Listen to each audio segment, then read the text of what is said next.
கர்த்தரை தேடுகிறவர்களுடைய இருதயம் வாழும் என்று நம்மை வாழ்த்துகிற தேவாதி தேவனுக்கு துதியும் கனமும் உண்டாகட்டும்.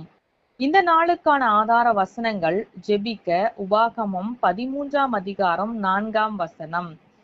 நீங்கள் உங்கள் தேவனாகிய கர்த்தரை பின்பற்றி அவருக்கு பயந்து அவர் கற்பனைகளை கைக்கொண்டு அவர் சத்தத்தை கேட்டு அவரை சேவித்து அவரை பற்றி கொள்வீர்களாக. துதிக்க தானியேல் 7ஆம் அதிகாரம் 14ஆம் வசனம். சகல ஜனங்களும் ஜாதியாரும் பாஷைக்காரரும் அவரையே சேவிக்கும்படி அவருக்கு கர்த்தத்துவமும் மகிமையும் ராஜரிகமும் கொடுக்கப்பட்டது. நம்முடைய தேவனாகிய கர்த்தரை போல் தம்முடைய ஜனத்தின் மீது அன்பும் கிருபையும் தயவும் வைத்து அவர்களை வழிநடத்தக்கூடிய வேறே தேவன் இப்பூமியில் எங்கும் இல்லை. மேலும் அவர் ஒருவரே ஜீவனுள்ள மெய்யான தேவனாய் இருக்கிறார்.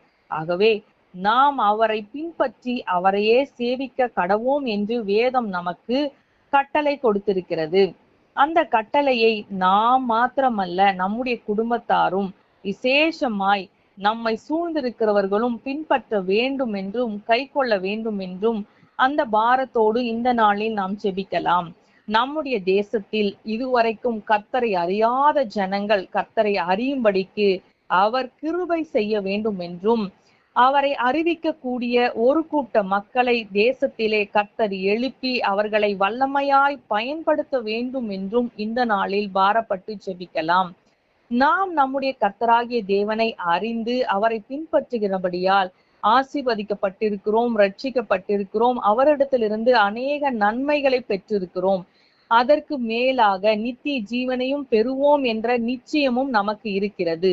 இந்த நன்மைகளையும் இந்த கிருபைகளையும் நம்மை போன்ற மற்ற ஜனங்களும் அனுபவிக்க வேண்டும் என்றும் பெற வேண்டும் என்ற பாரமும் தாகமும் நம் ஒவ்வொருவருக்கும் வேண்டும்.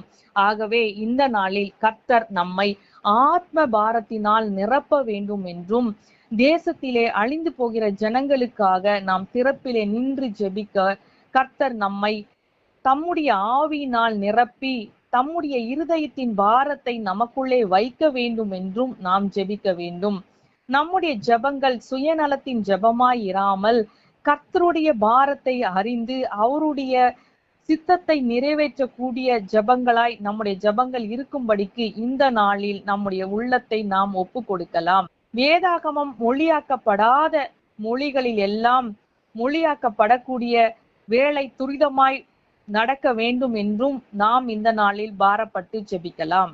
இந்த நாளில் நாம் துதிக்க வேண்டியது, நாம் தொழுது கொண்டு வருகிற நம்முடைய கர்த்தரும் தேவனுமாய் இருக்கிறவருக்கே சகல ஜனத்தார் மீதும் சகல பாஷைக்காரர் மீதும் ஆளுகையும் கர்த்தத்துவமும் கொடுக்கப்பட்டிருக்கிறது. அவர் ஒருவரே மகிமையில் சிறந்தவரும் மகத்துவம் நிறைந்தவருமாய் இருக்கிறார். ஆகவே அவரை தொழுது கொள்ளக்கூடிய மேன்மையான இந்த பாக்கியத்தை நமக்கு அருளின தேவாதி தேவனும் கர்த்தராகி கர்த்தருமாய் இருக்கிறவரை நாம் மகிமைப்படுத்தி உயர்த்துவோம்.